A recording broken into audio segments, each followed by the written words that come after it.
الحمد لله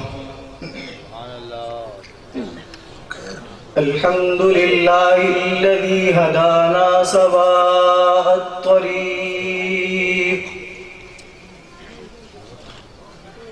وجعل لنا التوفيق خير رفيق، والصلاة والسلام على من أرسله هدى وبالاهتداء حقيق، ونورا به الاقتداء يليق، وعلى آله وأصحابه الذين سعدوا في مناهج الصدق بالتصديق، وصعدوا في معارج الحق بالتحقيق. أما بعد، فأعوذ بالله من الشيطان الرجيم. بسم الله الرحمن الرحيم. إنما يخشى الله من عباده العلماء. وقال النبي صلى الله عليه وسلم: طلب العلم فريضة على كل مسلم. صدق الله العظيم وصدق رسوله النبي الكريم. یہی ہیں جن کے سونے کو فضیلت ہے عبادت پر، یہی ہیں جن کے سونے کو فضیلت ہے عبادت پر، انہی کے اتقاء پر ناز کرتی ہے مسلمانی، انہی کی شان کو زیبا نبوت کی وراثت ہے، انہی کا کام ہے دینی مراسم کی نگہبانی. انتہائی واجب الاحترام، قابل صد احترام حضرات علماء کرام اور محلہ محمود آباد اور گرد و نواح سے تشریف لانے والے غیور سنی نوجوان دوستو، السلام علیکم ورحمۃ اللہ تعالی وبرکاتہ. آج کی عظیم الشان محفل، آج کا یہ پروگرام اختتام بخاری شریف کے عنوان سے معنون و موسوم ہے، جو بڑے اہتمام اور انتظام کے ساتھ انعقاد پذیر ہے. آج کی اس پروقار تقریب میں جس موضوع سخن پر لب کشائی کی جسارت کرنے جا رہا ہوں، وہ علم اور دینی مدارس کے عنوان سے معنون ہے. دعائے رب لم یزل مجھے حق سچ کہنے کی اور اس کے بعد ہم سب کو عمل کرنے کی توفیق عطا فرمائے. احباب ذی وقار، خالق کائنات نے اس دھرتی پر، اس دنیا میں تقریباً 18,000 مخلوقات کی تخلیق کی. ان سب کی سرداری کا تاج 3 مخلوقات کے سر پر پہنایا، پھر ان 3 مخلوقات کی سرداری کا تاج حضرت انسان کے سر پر سجایا. تو انسان کو تمام مخلوقات پر برتری کا سبب کیا ہے؟ تو باری تعالیٰ خود جواب دیتے ہیں: وَعَلَّمَ آدَمَ الْأَسْمَاءَ كُلَّهَا، کہ انسان کو تمام مخلوقات پر برتری اور اولیت کا سبب علم حقیقی ہی ہے. علم حقیقی کی وجہ سے انسان کو تمام مخلوقات پر برتری اور اولیت حاصل ہوئی ہے. علم کسے کہا جاتا ہے؟ آج ہم لوگوں کو اتنا بھی واقفیت نہیں ہے، ہم ہر کتاب کو علم کہہ دیتے ہیں. علم کی تعریف بھی رب ذوالجلال نے خود فرمائی ہے.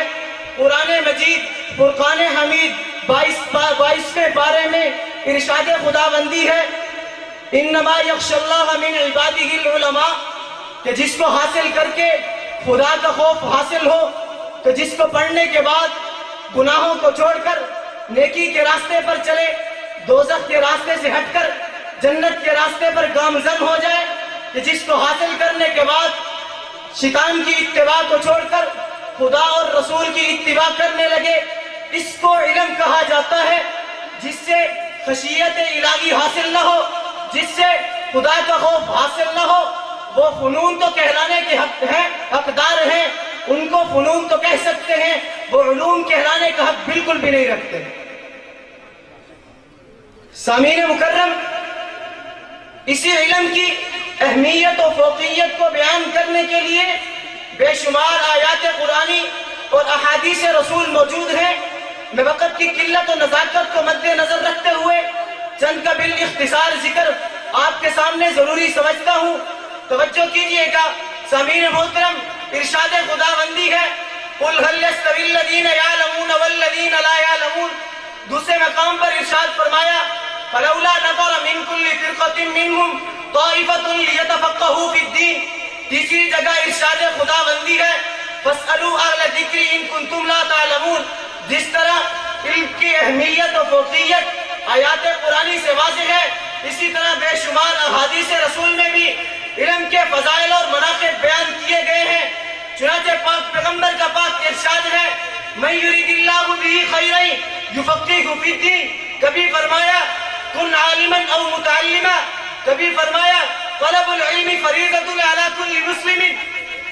ایک حدیث مبارکہ میں شان والے نبی علیہ السلام ارشاد فرماتے ہیں کہ طالب علم جب حصول علم کے لیے گھر سے روانہ ہوتا ہے، گھر سے رخصت ہوتا ہے، تو اللہ کے نورانی فرشتے اس کے پاؤں کے نیچے اپنے نورانی پر بچھاتے ہیں۔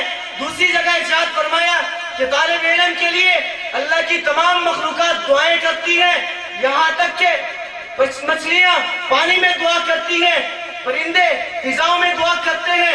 جی ہاں، یہی وہ علم ہے کہ جس کے بارے میں امام قرطبی علیہ الرحمہ فرماتے ہیں اگر علم سے بڑھ کر کسی چیز کی اہمیت ہوتی، اگر علم سے زیادہ کوئی چیز اہمیت کی حامل ہوتی تو وحدہ خدا وحدہ لا شریک اپنے پاک اور محبوب پیغمبر کو اسی کے متعلق دعا کرنے کا حکم دیتے، جبکہ باری تعالیٰ نے اپنے پاک اور محبوب پیغمبر کو علم کے متعلق دعا کرنے کا حکم دیا۔ چنانچہ ارشاد خداوندی ہے قُلْ رَبِّ زِدْنِی عِلْمًا، اے اللہ میرے علم میں اضافہ فرما۔ سامعین محترم، یہی وہ علم ہے کہ جس کے بارے میں پاک پیغمبر علیہ السلام نے اپنے صحابہ کرام کے لیے دعائیں کی ہیں۔ اللہم علمہ الکتاب، اللہم فقہہ فی الدین، اللہم علمہ التأویل۔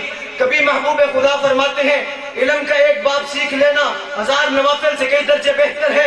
کبھی فرمایا فقیہ واحد اشد علی الشیطان من 1000 عابد۔ کبھی فرمایا عالم کو عابد پر فضیلت ایسے ہے جیسے چاند کو تمام ستاروں پر فضیلت ہوتی ہے۔ جی ہاں، یہی وہ علم ہے کہ جس کے بارے میں حضرت عبداللہ بن عباس فتویٰ دیتے ہیں کہ علم مال سے افضل ہے۔ بصرہ میں لوگوں کے اختلاف کی وجہ سے قاصد نے آ کر فتویٰ طلب کیا۔ حضرت ابن عباس فرماتے ہیں علم مال سے افضل ہے۔ 4 دلیلیں بھی دی ہیں۔ پہلی دلیل یہ دی ہے علم انبیاء کی وراثت ہے، مال و دولت فرعون اور قارونوں کی وراثت ہے۔ دوسری دلیل یہ ارشاد فرمائی کہ علم اللہ رب العزت صرف اپنے محبوبوں کو دیا کرتے ہیں، مال و دولت محبوبوں کو بھی دیتے ہیں، غیر محبوبوں کو بھی دیتے ہیں، یہاں تک کہ غیر محبوبوں کو اپنے محبوبوں سے مال و دولت غیر محبوبوں کو زیادہ دیتے ہیں۔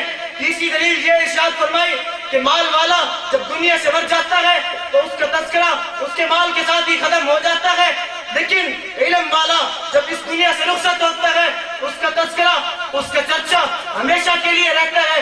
چوتھی دلیل یہ ارشاد فرمائی کہ مال و دولت والے سے ایک ایک درہم کے بدلے میں روز قیامت کو حساب ہوگا، لیکن جو علم والا ہے اس کو ایک ایک حدیث کے بدلے میں کل قیامت کو درجہ ملے گا۔ سامعین محترم، اس کے علاوہ بھی علم کے بے شمار فضائل و مناقب قرآن و حدیث میں مذکور ہیں۔ میں بس اتنا عرض کرنا چاہتا ہوں، علم اللہ رب العزت کی بہت بڑی نعمت ہے۔ کیوں؟ علم روشنی ہے، جہالت اندھیرا ہے، علم ہدایت ہے، جہالت گمراہی ہے۔ علم والے کے دوست بہت ہوتے ہیں، جاہل کے دشمن بہت ہوتے ہیں. علم مونے سے وحشت ہے, علم لذت الارواح ہے, علم وہ میزان ہے کہ جس کے ذریعے اقوال, افعال, اعمال وزن کیے جاتے ہیں. علم وہ حاکم ہے جو شک و یقین, حق و باطل, سچ و جھوٹ کے درمیان فیصل ہے. علم معرفت خداوندی کا ذریعہ ہے. علم حق حلال اور حرام کے درمیان فرق کرتا ہے. علم خدا کی رضا کا ذریعہ ہے, اور کل قیامت کو انشاءاللہ العزیز یہی علم دخول جنت کا سبب بنے گا. سبحان اللہ. احباب ذی وقار, جس علم کے اتنے فضائل اور مناقب بیان ہوئے, یہ علم ملتا کہاں سے؟ آپ حضرات میں سے ہر ایک بخوبی جانتا ہے یہ علم صرف مدارس دینیہ ہی سے ملتا ہے, اور اسی کے حصول کے لیے مدارس دینیہ کا انعقاد ہے. لیکن آج عقل و خرد سے آری دنیا ایک نقطہ سوال بن کر جسارت کرتی ہے کہ مدارس نے دنیا کو کیا دیا ہے. ٹھیک ہے, آپ کے اس سوال کا جواب اللہ کے فضل و احسان سے بڑی وضاحت کے ساتھ دوں گا, لیکن میں ان عقل کے کوروں سے ایک سوال کرنا چاہتا ہوں. کیا تمہیں اس بات کی بھی کچھ خبر ہے, کچھ علم ہے یہ مدارس دینیہ شروع کب سے ہوئے ہیں؟ کچھ عمل تمہیں اس بات کا بھی علم ہے؟ اگر نہیں, میں تجھے بتاتا ہوں, کان کھول کے سن لے.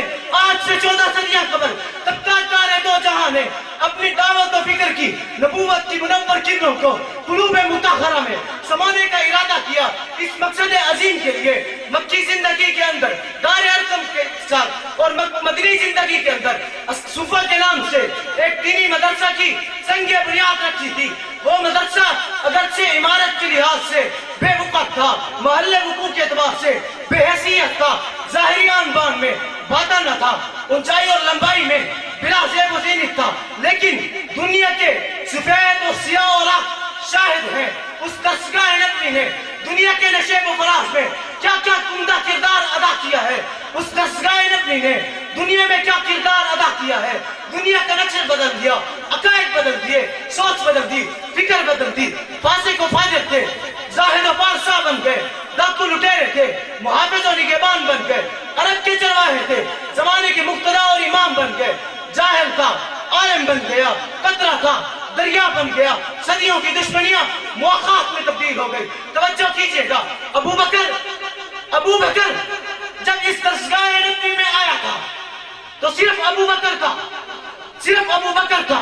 اس درسگاہ نبوی میں فیضیاب ہوا, صدیق اکبر بنا, عمر فاروق صرف پہلے عمر تھا, فاروق اعظم بنا, عثمان پہلے صرف عثمان تھا, ذوالنورین بنا, علی پہلے صرف علی تھا, حیدر کرار اسد اللہ الغالب بنا, بلال صرف بلال تھا, حبشہ کا ایک غلام تھا, مؤذن رسول بنا. جی ہاں, اسی درسگاہ نبوی میں فیضیاب ہونے کی وجہ سے حضرت ابن عباس مفسر قرآن بنے, ابن مسعود محدث اعظم بنے, حضرت ابو ہریرہ حافظ الحدیث بنے, حضرت حنظلہ غسیل الملائکہ بنے, حضرت حمزہ سید الشہداء بنے, حضرت خالد بن ولید سیف اللہ بنے. جی ہاں, اسی درسگاہ نبوی میں فیضیاب ہونے کی وجہ سے صحابہ کرام کو خدا تعالیٰ کی طرف سے, رب کائنات کی طرف سے بڑے بڑے اعزازات ملے ہیں. کہیں اولئک هم المفلحون, اولئک هم الصادقون, اولئک هم الراشدون, اولئک هم الفائزون, اولئک هم المؤمنون حقا جیسے بڑے بڑے احساس ملے. اور ان سب سے بڑھ کر رضی اللہ عنہم ورضوا عنہ کا احساس ملا. شاعر کیا خوب کہتا ہے, دلفشانی نے تیرے قطروں کو دریا کر دیا, دل کو روشن کر دیا, آنکھوں کو بینا کر دیا, خود نہ تیج راہ پر اوروں کے ہادی بن گئے. وہ کیا نظر تھی جس نے مردوں کو مسیحا کر دیا. نعرہ تکبیر, محبتیں دیجئے گا. نعرہ تکبیر, عظمت محمد مصطفیٰ, نگاہ محمد مصطفیٰ, شان محمد مصطفیٰ, عظمت مدارس دینیہ, عظمت مدارس دینیہ. نعرہ تکبیر. بہت خوب, ماشاءاللہ. احباب ذی وقار, عصر حاضر کے آج کے دینی مدارس بھی انہی اصحاب صفہ جیسا بہترین اور عمدہ کردار ادا کر کے اس عالم میں متعفن و مفسد, تاریک اور بے نور کو مطہر اور مصلح, روشن اور درخشاں بنا رہے ہیں. یقین نہیں آتا تو مجھے بتائیے, جب کسی مسجد کے اندر واعظ و خطیب امام و مؤذن کی ضرورت پڑتی ہے تو کس کالج اور یونیورسٹی کی طرف رجوع کیا جاتا ہے؟ جب کسی کو نکاح و طلاق، عقوبات، معاملات کا مسئلہ درپیش آتا ہے تو کس کالج اور یونیورسٹی کی طرف رجوع کیا جاتا ہے؟ یہی دینی مدارس ہیں جو مسلمانوں کے تشخص کے بقا کے لیے، مسلمانوں کے عقائد کے تحفظ کے لیے محقق و مدقق علماء صلحاء، مفتیان، علماء پیدا کرتے ہیں۔ جی ہاں، یہی مدارس ہیں جو غریب خاندان جو غربت کی وجہ سے نڈال ہو کر نان جو پر قادر نہیں ہوتے، ان کی اولاد کو مفت تعلیم فراہم کرتے ہیں۔ یہی مدارس دینیہ ہے۔ آج یہ سوال اٹھایا جاتا ہے مدارس نے امت کو کیا دیا ہے؟ کان کھول کے سن لے، بڑی ذمہ داری کے ساتھ، پورے اعتماد کے ساتھ عرض کرنا چاہتا ہوں، اگر امت کو فقیہ کی ضرورت پڑی، امام اعظم ابو حنیفہ مدارس نے دیا۔ اگر امت کو مجاہد کی ضرورت پڑی، عبداللہ بن مبارک مدارس نے دیا۔ اگر امت کو ضرورت پڑی زاہد اور متقی کی، جنید بغدادی آ گئے۔ اگر امت کو ضرورت پڑی حق گوئی کی، اگر امت کو حق گوئی کی ضرورت پڑتی ہے امام مالک میدان میں آتے ہیں۔ اگر امت کو استقامت کی ضرورت پڑتی ہے امام احمد بن حنبل میدان میں آتے ہیں۔ اگر امت کو ضرورت پڑتی ہے جرأت سے بات کرنے کی تو امام ابن تیمیہ وہ میدان میں آتے ہیں۔ اگر امت کو ضرورت پڑتی ہے نظر و فکریات کی تو امام غزالی میدان میں آتے ہیں۔ چلتے چلے جائیے، اگر امت کو ضرورت پڑتی ہے راہبر کی تو مجدد الفسانی میدان میں آتے ہیں۔ اگر امت کو ضرورت پڑتی ہے مقتدا اور پیشوا کی تو شاہ ولی اللہ محدث دہلوی میدان میں آتے ہیں۔ اگر امت کو ضرورت پڑتی ہے سپاہی سالار کی سید احمد شہید میدان میں آتے ہیں۔ اگر امت کو ضرورت پڑتی ہے نڈر لیڈر کی تو محمود الحسن دیوبندی وہ میدان میں آتے ہیں۔ اگر امت کو ضرورت پڑتی ہے علم بحر بے کرا کی علامہ انور شاہ کشمیری میدان میں آتے ہیں۔ اگر امت کو ضرورت پڑتی ہے خطیب کی سید عطا اللہ شاہ بخاری میدان میں آتے ہیں۔ اگر امت کو ادیب کی ضرورت پڑتی ہے ابوالکلام آزاد میدان میں آتے ہیں۔ اگر امت کو ضرورت پڑتی ہے تبلیغ کی مولانا الیاس قادری میدان میں آتے ہیں۔ اگر امت کو ضرورت پڑتی ہے کسی مخلص امین سیاستدان کی مفتی محمود دیوبندی میدان میں آتے ہیں۔ علماء کی اس شان و عزت کو شاعر دیکھتا ہے، تڑپ کر پکار اٹھتا ہے، تخت و تاج میں سے ایک چنا کرتے ہیں، ہتھکڑی رسولی چوم لیا کرتے ہیں۔ یہ علماء بھی عجب شان سے جیا کرتے ہیں، کبھی مسجد کبھی منبر کبھی زینت میدان۔ سبحان اللہ، سبحان اللہ، نعرہ تکبیر، نعرہ تکبیر، عظمت مدارس دینیہ، نعرہ تکبیر، ماشاءاللہ، بہت خوب، اللہم مزید سے دے۔ سامعین مکرم، یہی دینی مدارس ہیں جو بر صغیر میں مسلمانوں کی تہذیبی روایات اور عقائد کی حفاظت کے وہ امین قلعے ہیں جہاں سے طوفان مغرب کی سرکش موجیں ٹکرا ٹکرا کر واپس چلی جاتی ہیں، اور الحمدللہ اس خطے میں اب بھی مسلمانوں کا تشخص پورے آب و تاب کے ساتھ باقی ہے۔ یہی مدارس ہیں، انہی نے انسان کو انسانیت کا مقام دیا ہے، امن و سکون مہیا کیا ہے۔ یہی مدارس الحکمت ضالۃ المؤمن کی عملی آماج گاہیں ہیں۔ اگر یہ مدارس نہ ہوتے تو باطل کا سد باب نہ ہوتا، اگر یہ مدارس نہ ہوتے علم و حکمت کا رواں سیلاب نہ ہوتا۔ وقت کی قلت و نزاکت کو پیش نظر میں اختصار کرتے ہوئے اپنی بات کو اختتام کی طرف لاتا ہوں۔ اگر مدارس نہ ہوتے انبیاء کے وارث نہ ہوتے، اگر مدارس نہ ہوتے خطیب ادیب واعظ کتب ابدال نہ ہوتے، اگر مدارس نہ ہوتے خانقاہیں بے آباد بڑی ہوتی، اگر مدارس نہ ہوتے تو زندگی کو ملحدوں کو تحریف دین سے روکنے والا نہ ہوتا۔ لیکن آج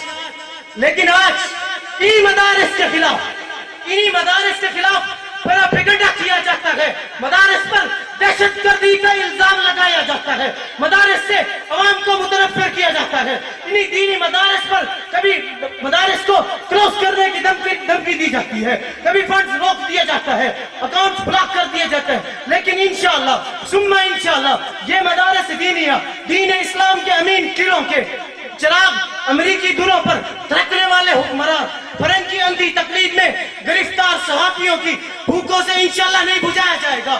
انشاءاللہ العزیز یہ مدارس کے چراغ نہیں بجھایا جائے گا۔ لیکن جو حکمران اور جو سیاستدان اپنے آپ کو مسلمان کہتے ہیں، اپنے تشخص کو مسلمانوں کے ساتھ گنواتے ہیں، ان سیاستدانوں اور حکمرانوں کو قتیل شفائی کے ان اشعار کے سوا کیا کہہ سکتے ہیں؟ رشتہ در و دیوار تیرا بھی ہے میرا بھی ہے، بھائی مت گرا اس کو، یہ گھر تیرا بھی ہے میرا بھی ہے۔ کیوں ہم لڑیں آپس میں، کیوں ہم لڑیں آپس میں، ایک ایک سنگ میل پر اس میں نقصان سفر تیرا بھی ہے میرا بھی ہے، کل جس کو کھا گئی سیاست کی سلیب اس میں ایک نور نظر تیرا بھی ہے میرا بھی ہے، زندگی باقی ملاقات باقی، وآخر دعوانا ان الحمدللہ رب العالمین۔ ماشاءاللہ